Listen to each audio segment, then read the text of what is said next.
جوان جو ہی پروان چڑھا ان فوان شباب آیا تو اس کی پیشانی سجدے کے تقدس سے مالا مال ہو گئی، اس کی آنکھوں میں حیا اور شرم کے پہرے آ گئے، اس کے خیالوں میں پاکیزگی آ گئی، اس کی زندگی کے شب و روز نیکی کے ماحول میں بسر ہونے لگے، اس کی راتیں ذکر الہی میں، تلاوت کلام مجید میں اور دن یاد الہی میں روزے سے گزرنے لگے۔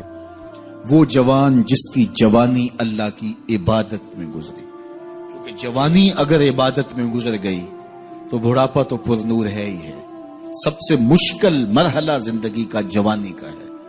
شیطان زیادہ ورغلاتا ہے کسی شخص کو جب وہ جوانی کے مرحلوں سے گزر رہا ہوتا ہے۔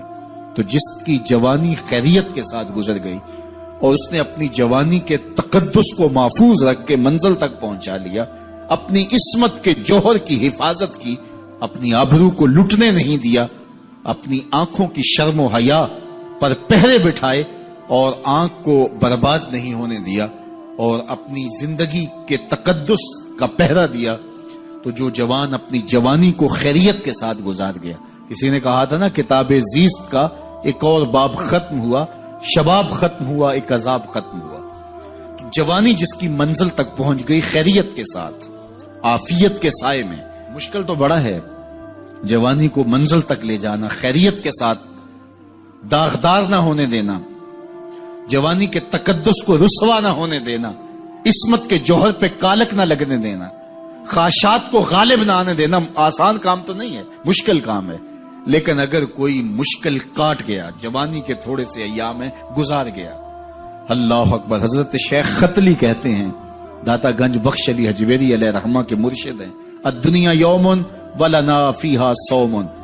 وہ کہتے دنیا ایک دن ہے، ہم روزہ رکھ کے گزار رہے ہیں۔ تو روزہ رکھ کے سارا دن گزر ہی جاتا ہے، دوپہر بھی آتی ہے گزر جاتی ہے، اور عصر کا وقت بھی آتا ہے گزر جاتا ہے، کھانے کا وقت بھی آتا ہے، چائے کا وقت بھی آتا ہے، سب کچھ ہوتا ہے لیکن گزر جاتا ہے، افطار تک بندہ پہنچ جاتا ہے۔ جس نے زندگی روزے کی طرح گزار دی، جس نے جوانی روزہ رکھ کے گزار دی، خواہشات کو بے قابو نہیں ہونے دیا، مشکل کام تھا لیکن اس نے مشکل کام کر دکھایا۔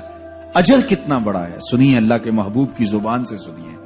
حضور نے ارشاد فرمایا جو سیدنا ابو ہریرہ کے ذریعے سے ہمارے تک پہنچا، فرمایا قیامت کے دن جب سورج کا رخ سیدھا ہوگا، زمین تانبے کی ہوگی، لوگ پسینے میں شرابور ہوں گے، کوئی ٹخنوں تک پسینے میں، کوئی گھٹنوں تک، کوئی کمر تک، کسی کو پسینے کی لگام دی جائے گی، اور وہ پسینہ ایسے نہیں ہوگا جس طرح یہ پسینہ ہے، اتنا گرم ہوگا۔ ابن رجب حنبلی کہتے ہیں اس پسینے کا ایک قطرہ اگر احد پہاڑ پہ ڈال دیا جائے تو وہ پگھل جائے، اتنا گرم ہوگا، بدبودار اتنا ہوگا، ایک قطرہ دنیا پہ ڈال دیا جائے، انسان کیا جانوروں کے دماغ بھی پھٹ جائیں، اس پسینے میں لوگ شرابور ہوں گے۔ لیکن جس نے اپنی جوانی کو عافیت سے گزارا ہوگا، کل قیامت کے دن جب کوئی سایہ نہیں ہوگا، اللہ اس جوان پر اپنے عرش کا ٹھنڈا سایہ عطا فرمائے۔ وہ شخص جس کو کسی عورت نے دعوت گناہ دی اور وہ صاحب منصب تھی، صاحب جمال تھی، اور اس نے یہ کہہ کے یہ خواہش، یہ آرزو مسترد کر دی، انی خاف اللہ۔ اسی طرح کوئی عورت ہے تو اس نے اپنے تقدس کی حفاظت کی، اپنی آبرو پہ پہرا دیا اور کسی پیشکش کو ٹھکرا دیا، تو فرمایا قیامت کے دن جب کوئی سایہ نہیں ہوگا، اللہ اسے بھی اپنے عرش کا ٹھنڈا سایہ دے گا۔ کیسا سخت دن ہوگا، اور وہ کس اعزاز میں ہوگا، کس تکریم میں ہوگا۔ یہ تو 4 دن 10-20 سال ہیں، اور وہ 50,000 سال کا ایک دن۔ پھر اس کو اللہ کا شکر ادا کرنا ہوگا کہ اللہ تو نے کتنا کرم کیا میرے اوپر کہ میری جوانی خیریت اور عافیت سے گزری، اور آج اس کا تو کتنا بہتر صلہ مجھ کو دے رہا۔ انسان جب کوئی اچھی بات سنتا ہے تو انسان کی فطرت ہے کہ وہ آگے منتقل کرتا ہے۔ آج کل وہ شیئر کر دیتے ہیں نا، جو بات آئے تو آپ اس کو آگے بڑھاتے ہیں، دوستوں میں شیئر کر دیتے ہیں۔ تو یہ انسان کی فطرت سے افواہیں بھی اس لیے پھیلتی ہیں کہ جو بھی بات آپ سنتے ہیں فوری آپ کی کوشش ہوتی ہے کہ یہ سب سے پہلے دوستوں کو میں ہی بتاؤں۔ تو یہ انسانی فطرت ہے۔ تو جب افواہ اور ایسی چیز، کوئی غم کی خبر بھی ہو، کسی کی وفات کی خبر بھی ہو، تو اس وقت بھی انسان کی فطرت، سست سے سست آدمی بھی پھر جلدی جلدی فون کرتا ہے، آگے بڑھاتا ہے کہ فلاں سے ایک فوت ہو گیا۔ تو تو چونکہ یہ فطرت ہے، بات کو آگے بڑھانے کا شوق ہے انسان کے اندر رکھا ہے، اس سے چیزیں پھیلتی ہیں، اور پھر جو خیر کی خبر ہوگی یا خیر کی بات ہوگی تو اس کو تو آگے پھیلانے کا پھر ہمارا دین بھی ہمیں ترغیب دیتا ہے، جذبہ دلاتا ہے۔ تو حضرت ابو ہریرہ اس جذبے کے تحت جو سنتے تھے پھر آگے منتقل کرتے۔ اب حضور کی بارگاہ سے اٹھ کے جاتے تو سب سے پہلے گھر جاتے اور سب سے پہلے اپنی ماں کو سناتے، اور ماں تھی کافرہ، وہ سننے کی بجائے، خوش ہونے کی بجائے سن کے وہ الٹا ناراض ہوتی اور کوئی نہ کوئی ایسی بات کر دیتی۔ سید ابو ہریرہ سے گوارا نہ ہوتا، ایک دن انہوں نے کوئی ایسی بات کر دی کہ حضرت سیدنا ابو ہریرہ رضی اللہ تعالیٰ عنہ نے فیصلہ کر لیا کہ آج ماں کو چھوڑ دینا ہے، کیونکہ میں یہ گوارا نہیں کرتا کہ میرے آقا کے بارے میں کوئی ایسا جملہ کوئی بولے۔ اور تھی گھر میں ماں ہی، بھائی بھی کوئی نہیں تھا، بہن بھی کوئی نہیں تھی، باپ بھی فوت ہو گئے تھے، شادی بھی نہیں ہوئی تھی، تو ماں ہی ماں گھر میں، اور ماں اور بیٹا اکٹھے رہتے ہو تو پھر محبت بھی مثالی ہوتی ہے۔ تو اب ماں ہی ایک رشتہ ہے مادی دنیا کے اوپر، تو حضرت ابو ہریرہ رضی اللہ تعالیٰ عنہ نے فیصلہ کر لیا کہ چھوڑ دینا، چھوڑ کے گھر سے نکلے، لیکن دل ڈوب رہا ہے کہ ایک ہی تو رشتہ تھا وہ بھی گیا۔ افسردہ ہے، حضور کی خدمت میں پہنچے، دل و قلب و نگاہ کے مرشد اولین نے ابو ہریرہ کی اداسی دیکھی تو فرمایا ابو ہریرہ کیا بات ہے؟ تو حضرت ابو ہریرہ جس طرح بندہ پھٹ نہیں پڑتا، تو عرض کی حضور میری ماں کی ہدایت کی دعا کر دیجئے۔ ساری کہانی 2 لفظوں میں بیان کر دی، میری ماں کی ہدایت کی دعا کر دیجئے۔ حضور نے نہیں پوچھا کیا ہوا، کیا ماجرا ہوا، فوراً ہاتھ اٹھ گیا، اور لفظ کیا تھے؟ اللہم اہد ام ابی ہریرہ تھا، اے اللہ ابو ہریرہ کی ماں کو ہدایت دے دے۔ ادھر انہوں نے بے چینی سے یہ بات کہی، ادھر حضور کے ہاتھ اٹھے، پھر ان اٹھے ہوئے ہاتھوں کو خالی تو موڑا ہی نہیں جاتا، اجابت کا صحرا عنایت کا جوڑا، دلہن بن کے نکلی دعائے محمد صلی اللہ علیہ وسلم۔ تو حضور علیہ السلام نے ہاتھ اٹھا دی، حضرت ابو ہریرہ نے دوڑ لگا دی۔ کسی نے پوچھا ابو ہریرہ آج بڑی جلدی ہے؟ کہا آج ہی تو دیکھنا چاہتا ہوں، گھر پہلے میں پہنچتا ہوں یا حضور کی دعا پہلے پہنچتی؟ جا کے دروازے کو دستک دی، اندر پانی کے کھنکنے کی آواز آ رہی تھی جس طرح کوئی غسل کر رہا ہو۔ آواز دی تو آواز آئی، بیٹا ابو ہریرہ ٹھہرو، میں بھی آئی۔ کہا لہجے سے سمجھ گیا اس میں محمد عربی کی دعا بول رہی ہے۔ تھوڑی دیر کے بعد میری ماں آئی، تازہ آثار وضو سے اور غسل کی وجہ سے ان کے جو ہے وہ بالوں سے قطرے ٹپک رہے تھے، اور لبوں پر میرے حضور کا کلمہ جاری تھا۔ اللہ اکبر، سیدنا ابو ہریرہ تیرے مقدر پہ قربان۔ ایک سفر میں حضور علیہ الصلوۃ والسلام اور اصحاب گامزن تھے کہ راستے میں قیام کیا، تو ایک قبیلے کی صلح کروانے کے لیے حضور علیہ السلام تشریف لے گئے۔ وہاں کچھ تاخیر ہو گئی تو صحابہ نے حضرت ابوبکر صدیق کو کہا کہ حضور رک گئے ہیں تو نماز کا وقت جا رہا ہے، آپ نماز پڑھا دیجیے۔ تو حضرت ابوبکر صدیق رضی اللہ تعالیٰ عنہ مصلی پہ کھڑے ہو گئے۔ اب نماز شروع ہوگی، ادھر سے حضور بھی فارغ ہو گئے، تو آقا کریم تشریف لائے۔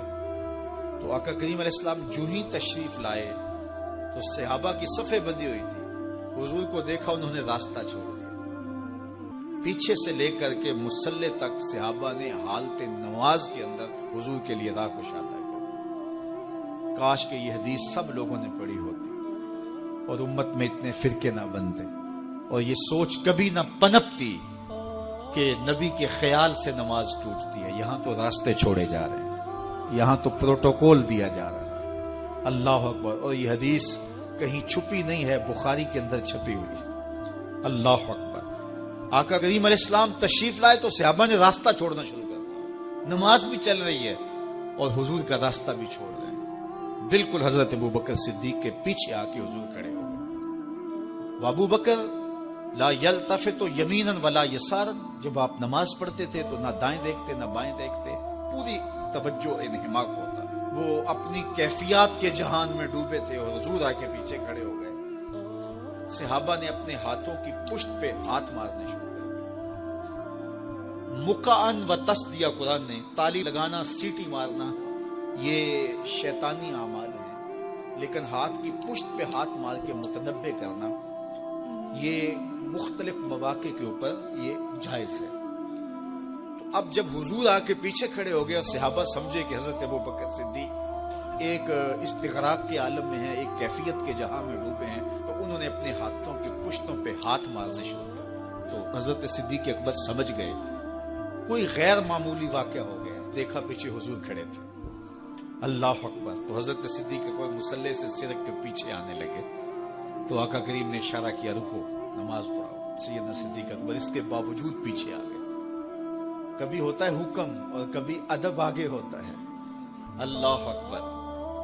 حضرت سیدنا علی المرتضیٰ رضی اللہ تعالی عنہ کو کہا نا حضور نے صلح حدیبیہ کے موقع پہ صلح نامہ لکھوایا جا چکا تو لکھا یہ محمد رسول اللہ اور قریش کی جانب سے ہے.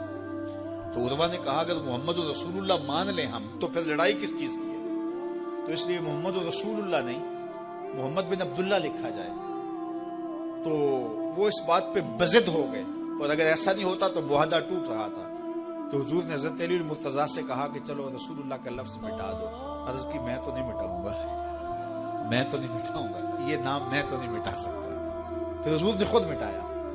اب یہاں حضور نے کہا ابو بکر رکو لیکن حضرت ابو بکر نہیں رکے پیچھے آ گئے. اور پھر حضور خیر مصلی پہ گئے. نماز ہوئی سلام پھرا. تو حضرت ابو بکر صدیق رضی اللہ تعالیٰ عنہ کو حضور نے کہا ابو بکر جب میں نے کہا تھا تم رکے رہو تو تم کیوں پیچھے آئے. تو سنو حضرت ابو بکر نے کیا جواب دیا رضی اللہ تعالیٰ عنہ. کروڑوں سلام لاکھوں عقیدتوں اور نیاز مندیوں کے خراج ان کی چوکھٹ پہ عرض کرنے لگے ما کان لابن ابی قحافہ ان یؤم رسول اللہ صلی اللہ علیہ وسلم. حضور ابو قحافہ کے بیٹے کی جرت کب ہوئی کہ رسول اللہ کے آگے کھڑا ہو کے نماز پڑھائے. یہ ابو قحافہ کے بیٹے کی ہمت کب ہوئی کہ رسول اللہ کے سامنے کھڑا ہو کے نماز پڑھائے. تو ادب پہلا کرینہ ہے محبت کے کرینوں میں. حضرت ابو بکر صدیق رضی اللہ تعالی عنہ نے اگر حضور علیہ الصلوۃ والسلام کی اطاعت اور حضور کی محبت ادب فرما برداری اور جان ساری کے انوکھے باب رقم کیے ہیں لیکن حضور نے بھی ان کو جو اعزازات دیے. ایک خاتون آئی مسئلہ پوچھنے. آقا کریم نے فرمایا پھر آ جانا. اس نے کہا پھر آؤں اور آپ نہ ملیں تو کہا میں نہ ملوں ابو بکر تو ملیں گے نا. اللہ اکبر. تو اپنے بعد اشارہ دے دیا ان کی طرف کہ میرے بعد میرا نائب ابو بکر ہے.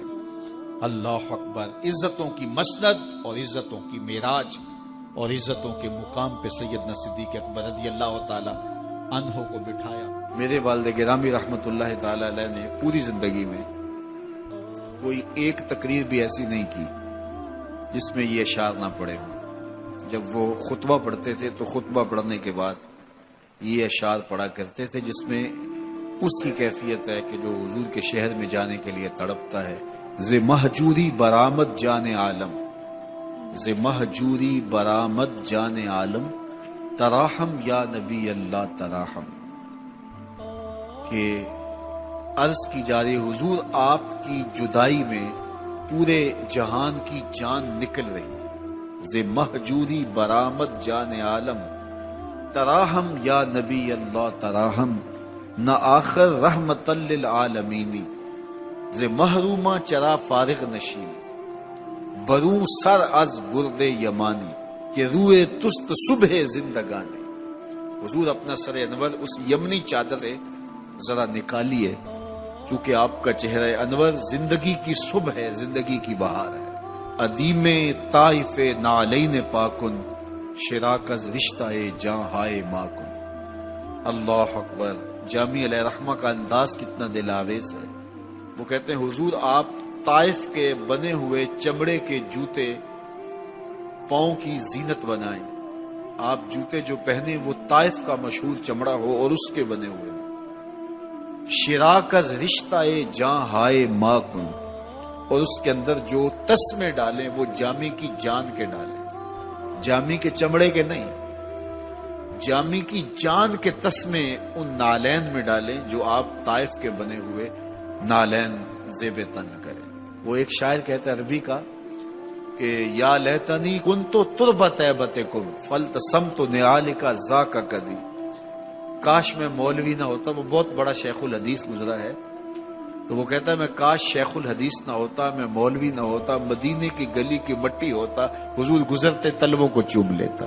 چے باشد گر کنی سوئم نگاہے ہمیشہ گر نہ باشد گاہے گاہے نگاہے یا رسول اللہ نگاہے. 100,000 جبریل اندر بشر بہر حق سوئے غریبہ یک نظر، یا رسول اللہ انظر حالنا، یا حبیب اللہ اسما قالنا، اننی فی بحر غم مغرق خذ یدی ساحل لنا اشکالنا، یا صاحب الجمال و یا سید البشر من وجهک المنیر لقد نور القمر، لا يمکن الثناء کما کان حقہ بعد از خدا بزرگ تو